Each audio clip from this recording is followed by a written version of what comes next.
Hello students, welcome to lecture number 3 in Design and Analysis of Algorithms. Myself Vamsi, working as an Assistant Professor in CSE Department, VIIT Visakhapatnam. Okay. In the previous lectures, we have seen how to measure the time complexity of an algorithm with the help of step count method, right? As well as we have seen some examples also, how to measure the performance of the particular algorithm in terms of time complexity only. Okay, so whatever the algorithms we have discussed in the previous lecture are non-recursive. Okay, now you are going to have a doubt like how to measure the performance of an algorithm in terms of time complexity for the recursive algorithms. Okay, so for that we are going to have the today's class, which is going to be on recursive algorithms. Okay, so in the today's class we are going to find out how to measure the time complexity of an algorithm which is going to be recursive. Okay, so I hope you are aware about recursive term, right? So what is meant by recursive? First of all, what is meant by a recursive function? A function which is calling itself is nothing but a recursive function. So in the same way, if the algorithm is having a recursive, ultimately it is having a capability to call itself. Okay, so likewise the recursive can be done in two ways. Direct recursive is the first one, and the second one is indirect recursive. Okay, so in the direct recursive the algorithm is calling itself, and coming to the indirect recursive, the one algorithm is calling another algorithm. Okay, so now you try to focus on how to measure the time complexity for the algorithms which are having a recursive nature. Okay, so that can be discussed in the current class in this lecture only. Okay, okay, so this is going to be your unit 1 syllabus. So for this unit 1 syllabus, in the previous lectures we have completed definition of an algorithm, followed by algorithm specifications, and followed by we have completed this part, right? So anyway, time complexity can be measured by two methods. So first method we have completed, which is step count method. In the coming lectures we are going to cover the next method, which is going to be the operation count. Okay, so in the current lecture we are going to be discussing about recursive algorithm. Okay, so how to find out the time complexity for the recursive algorithms. Okay, this concept we are going to cover in this lecture. Okay, so the main contents of this lecture are, so first of all you try to focus on what is the definition of an algorithm which is going to be recursive, and what are the types of recursive algorithms, which are nothing but direct recursive as well as indirect recursive, and followed by we'll see one recursive algorithm to find out the time complexity with the help of step count method. Okay, so the main outcome of this lecture is you are going to have a capability to measure the time complexity of an algorithm with the help of step count method. Okay, and the algorithm nature which is going to be recursive. So that is going to the main outcome of this lecture. Okay, so now we try to focus on how to understand the recursive algorithm concepts, followed by we'll see about the one separate example how to measure the time complexity. Okay, now coming to the definition part. So as I said previously, a recursive function is nothing but it will going to have a capability to call itself. So likewise, a recursive algorithm also going to have a capability to calling itself. That can be possible in two ways. Okay, so first one is direct recursive, and second one is indirect recursive. Okay, in direct recursive, a algorithm is calling itself, and in the indirect recursive, a algorithm is calling another algorithm. Okay, so the best example for recursive algorithm are nothing but factorial algorithm or Fibonacci sequence algorithm, or the best example for recursive is towers of Hanoi. Okay, so to solve these problems, ultimately you need to have recursion. Okay, so the best example for indirect recursive are going to be, the best one is merge sort. Okay, so how we are solving the merge sort algorithm? Okay, so to solve the merge sort algorithm you require two algorithms, right? So what are those two algorithms? First one is merge sort algorithm, and second one is merge algorithm, right? So with the help of merge sort algorithm, you can have a capability to divide the n size array into smallest subproblems, right? So with the help of merge algorithm, you can have a capability to combine the sub solutions to make a whole solution. Okay, so this is the way you are going to be convert the unsorted array into sorted manner in the merge sort. The best example for indirect recursive is merge sort, and the best example for recursive algorithms are Fibonacci sequence, factorial algorithm, as well as towers of Hanai. Okay, so I hope you are aware about this example is nothing but towers of Hanai. Okay, so where you have learned this example. So in your PSPD subject itself, you have learned the how to trace the towers of Hanai with an example, right? But I am not going to be cover the example now. Why? Because you are aware of it. Now let us focus on how to design the algorithm for that problem, which is going to be the towers of Hanai. Okay. So what is the main theme of towers of Hanai? What are the constraints for towers of Hanai? So you must place. So there will be 3 towers. Okay, like this: tower A, tower B, as well as tower C. Okay, so what is the first constraint for the towers of Hanai? You must place the small size disk on the larger disk only. Okay, the disk are going to be like this. So there are n number of disks with different sizes, right? Okay, so the main constraint is you must place the smaller disk on the larger disk only. And the second constraint is it is possible to move the disk only one time. Okay, now my question is, to solve this problem of towers of Hanai, to move the n number of disks which are available in the tower A to tower B through tower C, you required a recursion, right? So now you required recursion for all the n disks. You required recursion for all these n disks? No, right? Okay, so you required recursion for these n-1 disks only. Okay, so to move these n-1 disks from tower A to tower B, you required a recursion, and you required for the temporary tower also. Okay, and what about this largest disk, that is going to be your the largest disk? To move this largest disk, temporary tower is not required. Directly you can swap this largest disk from source tower to destination tower. Okay, so as of now we have discussed the procedure of the towers of Hanai. Okay, so the main theme of towers of Hanai in recursive algorithm point of view is you required the recursion concept for n-1 disks only. Okay, for the n-1 disks only, you required a recursion to move these n-1 disk from source tower to destination tower, and also you required a temporary tower. Okay, and to move this largest disk, recursion is not required. Directly you can have a capability to swap or to move the largest disk from source tower to the destination tower. Okay, now here another question is, this algorithm is going to be have how many recursive calls? So this is going to be contains 2 recursive calls. Okay, so first recursive call will require to move these n-1 disks from source tower A to temporary tower C. And second recursive call is required for to move the n-1 disk which are available from C to B.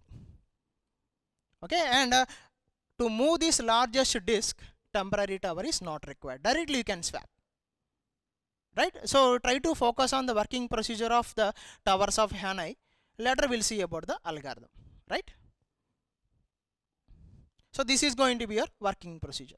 Okay, so to move the largest disk, temporary tower is not required, and your target is to move n number of disks.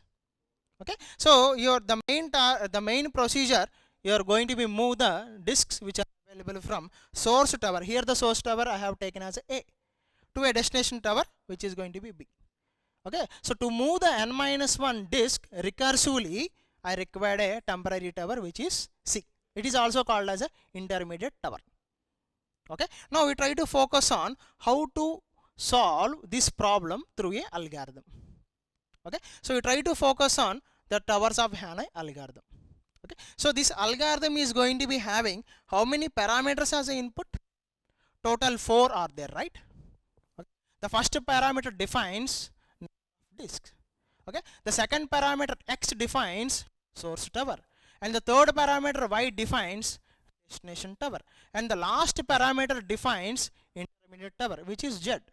Okay, so to move the n number of disks, you require source tower x, destination tower y, and intermediate tower as z.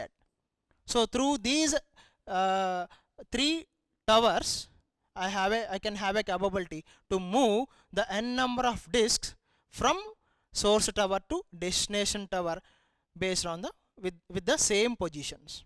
Okay, now we try to focus on how the logic is going to be. Okay, so n must be the size of the disk, n must be greater than 1. So why the n number of disks must be greater than 1? So what happens if n equal to 1? If n equal to 1, intermediate tower is not required. Okay, so you required a recursion as well as you required a temporary tower if the number of disks are greater than 1. Otherwise, intermediate tower is not required and recursion also not required. One swap operation is enough, right? Now we try to focus on the first recursive call is going to be made, and later we'll discuss about the second recursive call. Nature of the parameters for this recursive call as well as the second recursive call.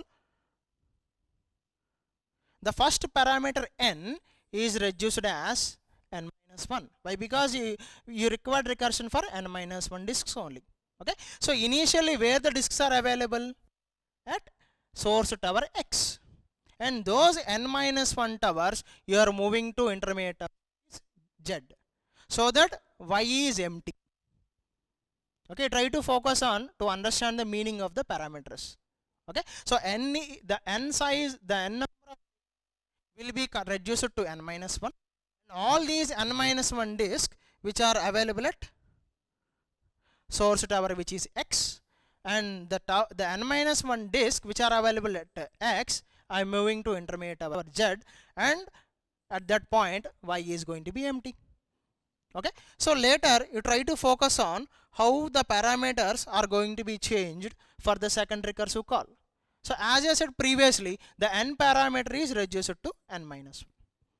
Why? Because where those n minus 1 disks are available, so before the control moving to the second recursive call, first recursive call is complete or not? Okay, so after completing the first recursive call, where these n minus 1 disks are available? Where these n minus 1 disks are available? At intermediate tower z, right? So now the number the n minus 1 disk which are available at z will be moved from z to y, so that at that particular point of time x is going to be becomes empty.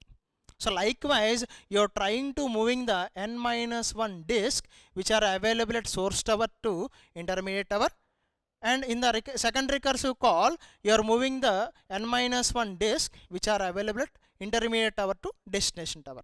And to move the largest disk, recursion as well as intermediate tower is not required. One swap is enough to move the largest disk from source tower to destination tower directly. Okay, so I hope you are aware about this example. Now let us focus on one example. Okay, what is the example they have given? Recursive sum. Okay, now we try to focus on how the algorithm is going to be. Okay, so this algorithm is going to be having how many parameters as an input? 2 parameters as an input. First parameter defines array, and the second parameter defines the size of the array. And in the second instruction you are having a comment which is saying that A is an array, and in the third step number you are going to be have a condition, if condition. So what is the logic for this one? Simply if condition is available or else block is available. Yes, if else is available here. Okay, so what is the main theme of if else? 2 different logics are available for the single condition. Okay, so now your task is to execute either if condition logic or else block logic. right? So if n is less than 0, simply you are returning 0. Otherwise, if n is greater than 0, ultimately the control will move to the else block to return or to execute this mathematical equation. Okay, so the n parameter will be converted to n minus 1, and for every iteration you are retrieving the corresponding index element. Okay, so now I try to focus on how to trace this algorithm. So I am going to be tracing this algorithm with r of a comma 3. So the parameter, second parameter 3 is greater than 0 or not? Yes, greater than 3, right? So ultimately it will be reduced as recursive sum of a of 2, and 2 is also greater than 0, right? Now this will be reduced as r of or recursive sum of a comma 1. So this function also will be greater than 0, right? So r sum of, and this a comma 1 will be reduced as a comma 0. So whenever your n equal to 0, ultimately your if condition will going to be executes, it returns 0 value. Okay, so and as well as for every function call, you need to retrieve the corresponding index element as given in this algorithm. So for first function call, you're retrieving a of 3. Okay, for the second recursive call, you're retrieving a of 2, and the third recursive call, you're retrieving a of 1. And for the last recursive call, you are not returning, you are not retrieving any index value. Why? Because here simply returning the return 0 value. Okay, so likewise for how many functions you are invoking? Only one function you are invoking, right? And for along with that function invocation, you are retrieving the corresponding index value, and you are going to be performing addition operation on all these index values which are available in your array. Okay, so at last you are going to be have a capability, after having all these function calls, your algorithm have a capability to get the sum of all the elements which are available in your array, right? Now we try to focus on how to get the time complexity for this algorithm. So as I said previously, this algorithm is having if else logic, right? So if else means two logics are associated with the same condition or the single condition. So ultimately how many frequencies you need to find out? Yes, two frequencies you need to find out. Okay, so you need to find out the frequency for if n equal to 0, and you need to find out the frequency for n greater than 0 also. Okay, so the parameters you need to find are steps per execution. Based on this parameter only you can identify whether the instruction is executable or non-executable. If it is executable, the step count is 1. If it is non-executable, the step count is 0. Now if else is there, ultimately you need to find the frequency for both cases, for n equal to 0 as well as for n greater than 0. So if you are having two types of frequencies, ultimately you can have a capability to get two cases of time complexity if n equal to 0 as well as if n greater than 0, right? So you will going to be get two cases of time complexity for n equal to 0 as well as n greater than 0. Now, so how many executable statements are available in this algorithm? Step number 3 is executable, as well as step number 4 is executable. Step number 5 is else keyword, it is non-executable, right? And step number 6 is executable.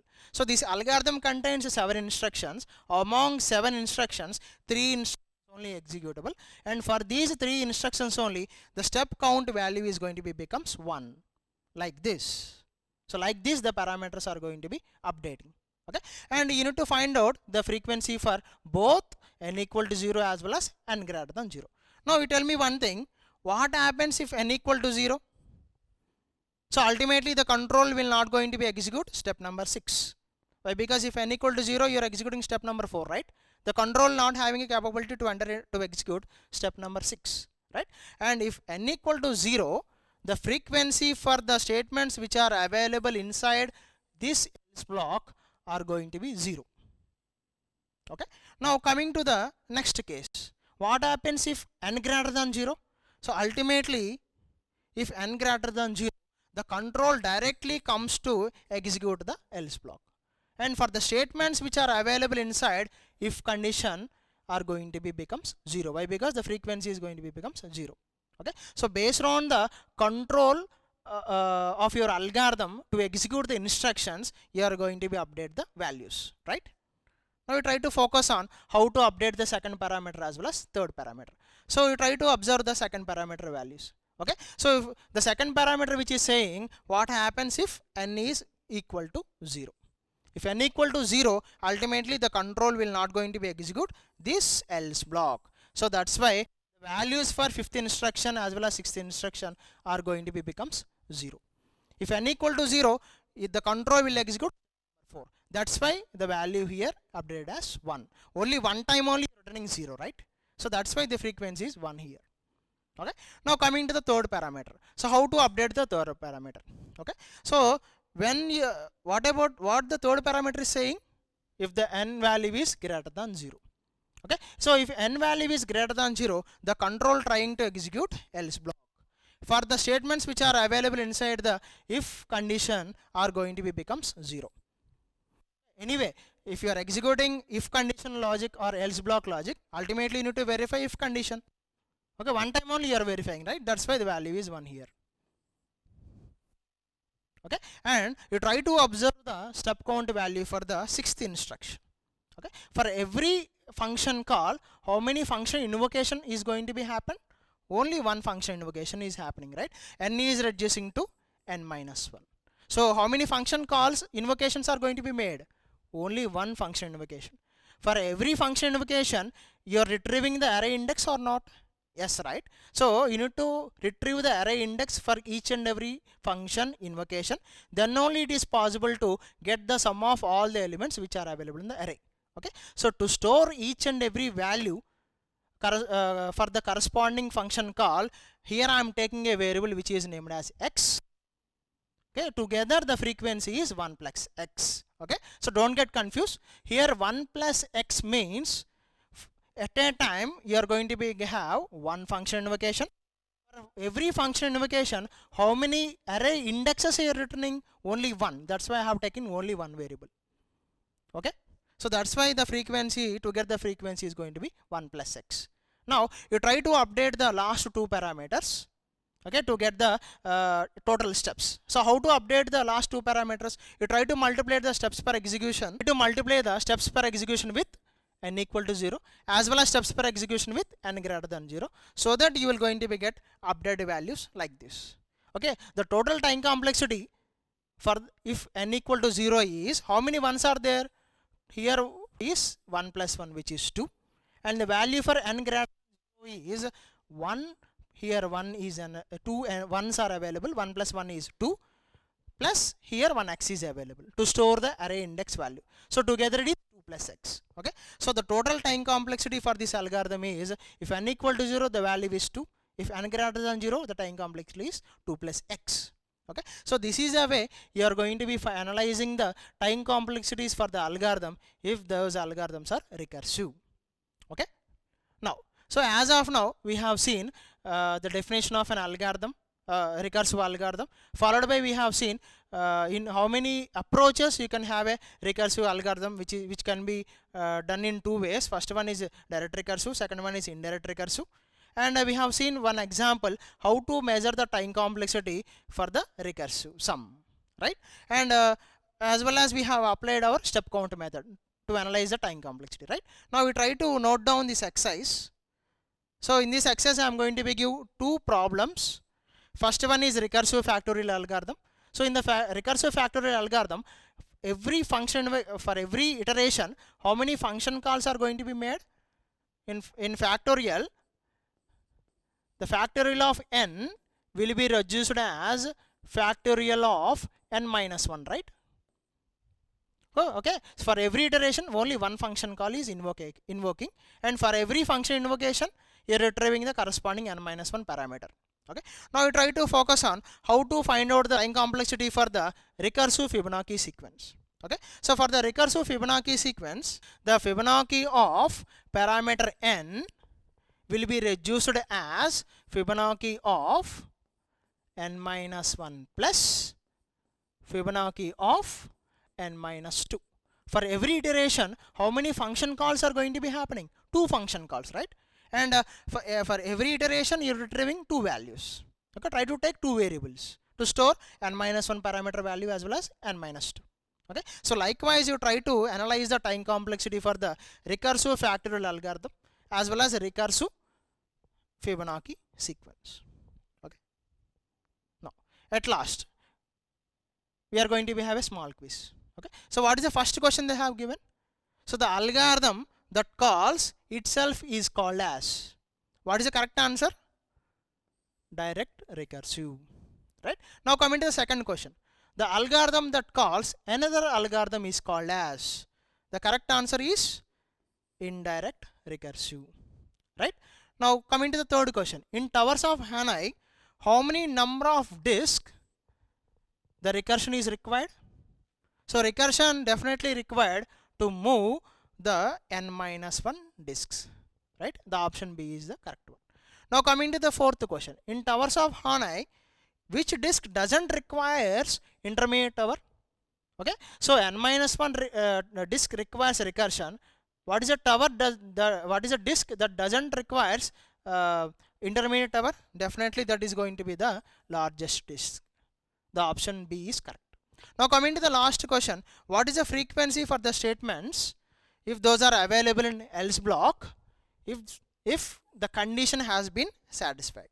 If condition is satisfying, the algorithm is trying to execute the if block statements, and the frequency for the else block statements are going to be 0. Option A is correct. Right?